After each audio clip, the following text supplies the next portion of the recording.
Bonjour à tous et bienvenue sur le podcast Productivio. Je m'appelle Priscille Livenet, je suis une maman très active et aussi une blogueuse sur productivio.com. J'ai une passion pour l'organisation personnelle et professionnelle. Mon but est de vous aider à mieux vous organiser, à déterminer ce qui est essentiel, à vous concentrer sur cet essentiel et à le réaliser efficacement. Être efficace et productif, ce n'est pas tout faire. C'est faire ce qui compte réellement pour nous en fonction de nos objectifs et de nos priorités. Pour trouver la voie, je partage avec vous mes expériences, mais aussi l'expérience de femmes et d'hommes qui ont su se centrer sur leurs objectifs, leurs rêves et l'ont réalisé. J'espère que vous passerez de bons moments en ma compagnie.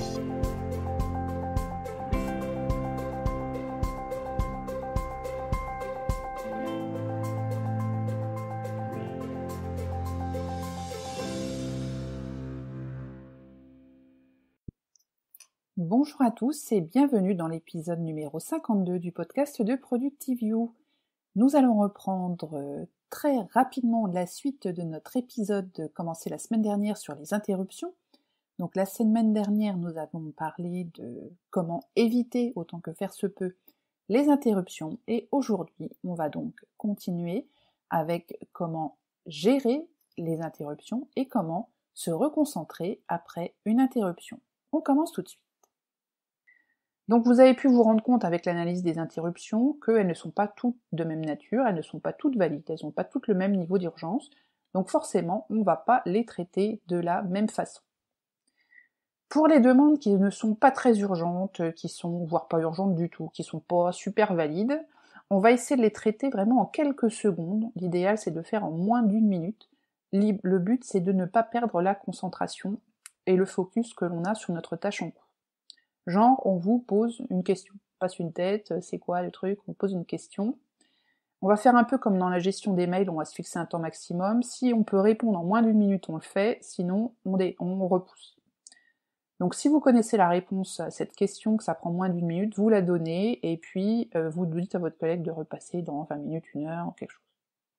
S'il vous faut plus d'1 minute, et que c'est pas une urgence, évidemment, vous pouvez alors demander à votre collègue de repasser plus tard, en lui indiquant un délai, un créneau auquel vous allez être disponible, parce que vous lui dites voilà, qu'en ce moment vous êtes en train de terminer un autre sujet. Donc le tout, on va lui dire ça en moins d'1 minute, et puis après on tient parole. On tient parole, c'est-à-dire que si votre collègue revient au bout de 30 ou 40, ou je sais pas quel délai vous lui avez donné, ben là on va vraiment traiter son sujet tout de suite, ou si vous lui dites je passe, vous y allez, parce que sinon la prochaine fois, il va pas décamper de votre bureau tant qu'il n'aura pas sa réponse.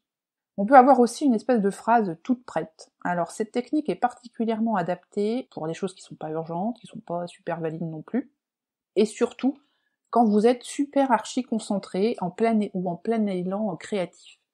Elle va consister à répondre, alors sans même lever la tête ou presque, pour dire que vous êtes très concentré sur un sujet et qu'il faut repasser plus tard ou envoyer un mail.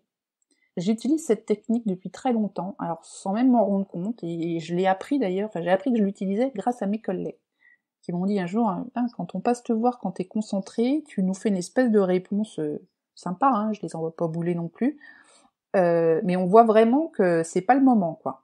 Voilà. Donc le but c'est vraiment ça, c'est que vos collègues se rendent compte que c'est vraiment pas le moment, et je dois dire que c'est vrai que parfois je me rends même pas compte en fait que j'ai été interrompue, et que quelqu'un est venu. D'où l'intérêt de leur dire envoie-moi un mail ou repasse plus tard, parce que sinon spontanément je vais pas y aller, parce que souvent je ne m'en souviens même pas. On est tellement dans sa bulle qu'on veut pas en sortir, et voilà, tout ce qui est autour, un peu, c'est un peu étranger. Alors, si ça vous est un petit peu abstrait comme technique, messieurs, c'est un peu comme quand votre compagne vous demande d'aller descendre la poubelle quand vous êtes en train de regarder un match de foot ou de jouer sur votre console. Vous faites une réponse automatique, genre oui, et vous oubliez. Vous restez bien concentré sur votre jeu et sur votre match. Et bien là, c'est tout pareil, sauf que c'est au bureau. C'est exactement la même technique.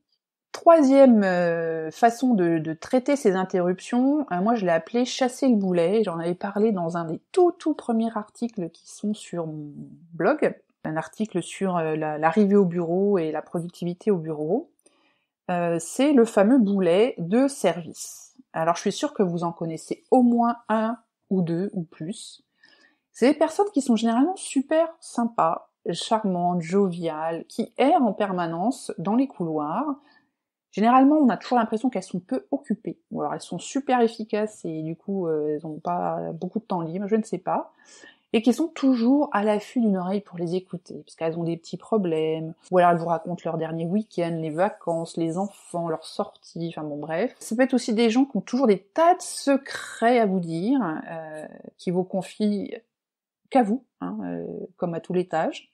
Ceux qui sont des perpétuels stressés, on va les virer. Il y a des conspirations pour les virer. Et c'est vrai que depuis le temps qu'on les voit errer dans les couloirs, à pas faire grand-chose, à part brasser de l'air, les fantasmes vont bon train. Ça va depuis, ça doit être un franc-mac ou un parent éloigné du patron, ou alors c'était un gars qui était super, mais il s'est jamais remis de son divorce il y a 8 ans. Enfin bref, les élucubrations vont bon train pour savoir pourquoi ils sont toujours là. Peut-être devraient-ils, ces personnes, se rendre compte qu'en fait tout le monde fait secrètement des incantations pour qu'ils partent, ces boulets. Mais comme ils sont charmants, il est parfois difficile de les chasser, et là encore il va falloir tenir bon et ne pas hésiter à être ferme sur le fait que vous avez du boulot, vous. Quitte à le froisser un peu, c'est pas bien grave, il faut vraiment que vous avanciez sur vos tâches, vous avez vraiment pas le temps à passer à les écouter. Et d'ailleurs, pour vous en convaincre, essayez d'aller déranger votre boulet, la seule et unique fois où il est occupé. Ça sera peut-être dur à trouver comme moment, mais si vous y arrivez à le trouver, allez le déranger, et là vous risquez d'être hyper surpris, de constater que lui, par contre, il va pas mâcher ses mots pour vous dire qu'il a pas le temps. Donc essayez, et je vous garantis que c'est très souvent le cas. Technique numéro 4, c'est retenir sa langue, donc pas aller trop vite. Lorsqu'on est interrompu, il est assez facile de se laisser prendre dans la course, dans le rush de la personne qui vous interrompt, surtout si elle exprime tous les signaux d'un drame imminent. En réalité, les crises réelles sont quand même assez rares, enfin ça va dépendre des secteurs d'activité, mais on va dire qu'on n'est quand même pas tous des médecins urgentistes, et il va falloir apprendre à relativiser un peu, et puis à prendre un petit peu de recul. Prendre comme ça peut-être 1 minute 30 pour examiner la situation, reprendre son souffle, vider sa tête, et première chose à faire, avant qu'on se lance dans le traitement de cette urgence, ça va peut-être être prendre quelques secondes pour noter ce à quoi on était en train de penser. Surtout si on est en train de, de faire un argumentaire, si on était en train de brainstormer sur un sujet, voilà. On va vite noter là où on en était, vite fait, 2-3 petits mots sur un petit coin de papier, histoire que quand on va reprendre notre tâche, on aille un petit peu plus vite, parce que des fois, voilà, on est en train de se faire un raisonnement dans sa tête, on est en train de faire un calcul complexe, de monter une idée, voilà. Si on est interrompu, c'est vraiment pas le bon moment. Et puis on va pouvoir demander à la personne de reformuler le sujet, la question, l'urgence, pour un peu évaluer si c'est vraiment urgent et il faut vraiment qu'on s'y mette tout de suite. Peut-être qu'on va lui dire de revenir dans quelques minutes avec des informations complémentaires, parce que là on n'a vraiment pas tout pour juger effectivement de l'importance, urgence de la tâche. Et puis peut-être ce petit laps de temps pendant lequel elle va aller glaner des informations complémentaires, ça va peut-être nous servir, nous, voilà, peut-être à finir la tâche sur laquelle on était, parce qu'on était peut-être à la fin, ou alors en tout cas à prendre des notes un peu plus détaillées sur là où on en était et ce qu'on voulait faire après, histoire de pas passer trop de temps ensuite quand il faudra reprendre cette tâche et avoir complètement perdu le fil de ses idées. 5e technique, c'est d'apprendre à dire non.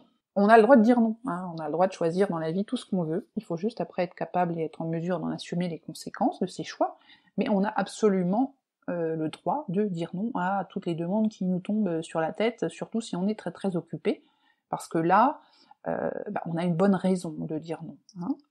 Donc si c'est pas un truc important et urgent, on peut dire que non, on n'est pas la bonne personne, on n'est pas le bon interlocuteur. On peut être très courtois et très sincère en exprimant notre non pour éviter de froisser notre interlocuteur. On peut donner une petite explication de pourquoi est-ce qu'on n'est pas là. Voilà, je travaille sur ce dossier avec un délai super court, je suis désolée, mais je ne peux pas t'apporter mon aide aujourd'hui, peut-être demain. Voilà, par exemple. On reviendra sur ce sujet du savoir dire non dans un épisode complet, ça sera le prochain, sur le savoir dire non, parce que c'est un vrai atout de savoir dire non, et on a besoin réellement de dire plus souvent non, que ce soit dans notre vie personnelle ou dans notre vie professionnelle. L'interruption incontournable, donc ça c'est le 6e point. Bon, voilà, il y a des interruptions, peu importe la technique qu'on a mis en place, on peut absolument pas la contrôler, hein. C'est votre patron qui déboule et qui requiert votre attention tout de suite maintenant. On peut alors s'interrompre, lui dire courtoisement, écoute, je n'ai vraiment que 5 minutes pour en parler là maintenant, c'est bon, 5 minutes. On ne va pas proposer à l'interlocuteur de s'asseoir, si on a une chaise, parce que dès que les personnes sont assises, ça dure toujours beaucoup plus longtemps. On va lui dire, voilà, vas-y, va droit au but, on va l'encourager, hein, vraiment, aller straight to the point. Et puis, si on peut trouver tout de suite une solution, ben, on va tout de suite lui donner. Si vraiment ça prend un peu plus de temps, mais que c'est pas urgent, on va peut-être lui dire à l'issue des 5 minutes, écoute, je suis vraiment navrée, mais les 5 minutes sont écoulées, il faut vraiment que je finisse mon dossier. Est-ce qu'on peut tout de suite refixer un moment, je passe te voir plus tard, quand est-ce que t'as 10 minutes pour en parler, on se voit à la pause déjeuner. On va intourner le sujet comme ça. Alors évidemment, c'est dans le cas où c'est important, mais pas forcément très très urgent, hein. Et puis, vous connaissez votre environnement, vous savez comment est-ce que vous pouvez un peu naviguer, mais l'idée c'est quand même que de se dire que dans toutes les interruptions qui arrivent comme ça, on n'est pas là en journée porte ouverte et on prend tout ce qui arrive. Hein, vous avez des tâches à accomplir, donc s'il y a des personnes qui viennent vous interrompre, ben voilà, vous les filtrez d'une façon ou d'une autre, pour plus tard, pour reprendre un rendez-vous, par des réunions. On a un certain nombre de stratégies en fonction des cas. Donc maintenant, dernière étape, se reconcentrer. Vous avez été interrompu, hein, quel que soit le motif, la raison, la valeur, etc. Vous avez interrompu votre tâche en cours, il va falloir vous y remettre. Donc là, j'ai 4 techniques à vous proposer. Donc la première, c'est une technique de visualisation.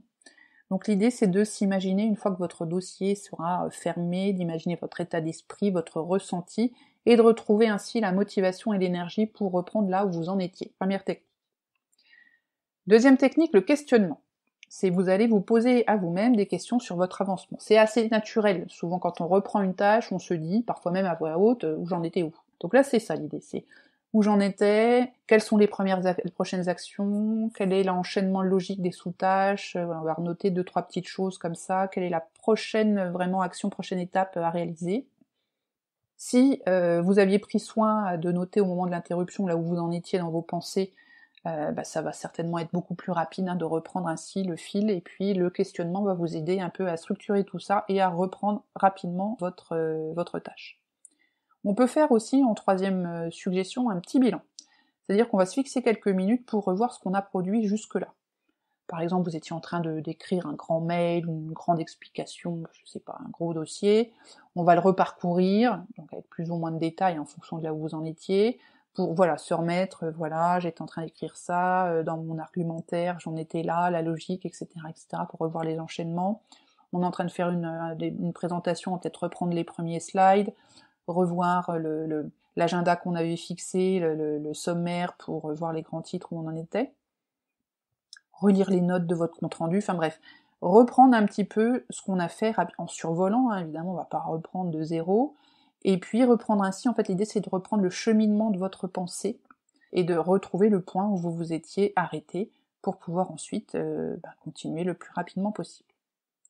Le quatrième suggestion, c'est de la méditation orientée. Donc le but, c'est de faire un peu comme, c'est pas faire un peu, c'est comme de la méditation, c'est-à-dire qu'on va fermer les yeux, se détendre un peu, une petite minute, respirer profondément en se concentrant uniquement sur la respiration, je respire, je souffle, j'inspire, et au lieu de rester que concentré sur sa respiration, après 2-3 respirations profondes, on va se concentrer sur le sujet sur lequel on était en train de travailler. Et puis on va continuer comme ça, à respirer profondément les yeux fermés, et on va ne penser qu'à votre sujet, toutes les idées qui vous viennent autour de ce sujet-là. Ça va vous permettre de recollecter tous les sujets, les idées que vous aviez avant, de les revoir, de revoir un peu mentalement ce que vous avez fait et ce que vous aviez prévu de faire, et puis de repartir de plus belle. Moi je l'utilise assez souvent, cette petite technique, ça prend 1 minute ou 2, on fait pas ça pendant un quart d'heure, et ça permet vraiment de se reconcentrer et de retrouver un peu le fil de ses idées très très rapidement, et en tout cas d'éviter de perdre les 10 à 20 minutes qu'il nous faut normalement pour nous reconcentrer sur notre tâche. Les conseils de la journée sur les interruptions sont terminés. Donc si on reprend un petit bilan, Premier point pour les éviter, donc il y a 7 techniques différentes. Couper les notifications, utiliser votre messagerie, votre agenda, communiquer sur la notion de disponible, non disponible, prévoir des réunions en tête-à-tête, ne pas commencer à interrompre les autres, se cacher. 7e point, identifier et planifier les interruptions. Sur la partie traitement, on a vu plusieurs façons de faire, 6 techniques. La première, c'est de répondre rapidement en un délai extrêmement court à la question. Avoir une phrase toute faite quand on est super concentré qui va faire comprendre que c'est vraiment pas le moment. On va chasser le boulet aussi, ce petit camarade qui a envie toujours de nous parler. On va retenir sa langue, éviter de se jeter tout de suite dans la bataille, entre guillemets, prendre un peu de recul. On va apprendre à dire non. Et puis pour les interruptions totalement incontrôlables, on va fixer un délai de 5 minutes, où on va écouter la personne et on reviendra après sur le sujet. Pour la partie refocus, donc on a la première technique qui est la visualisation, le second le questionnement, troisième le bilan et quatrième la méditation orientée. J'espère que cet épisode vous aura plu, n'hésitez pas à communiquer dans les commentaires de cet épisode vos techniques personnelles pour gérer les interruptions, et vous pouvez aussi utiliser le compte Twitter ou Facebook de Productivio pour échanger avec moi et avec les autres membres de la communauté sur le sujet. Je vous souhaite à tous une excellente semaine et on se retrouve dans 10 jours pour la suite de nos aventures sur l'efficacité au travail. Bye bye!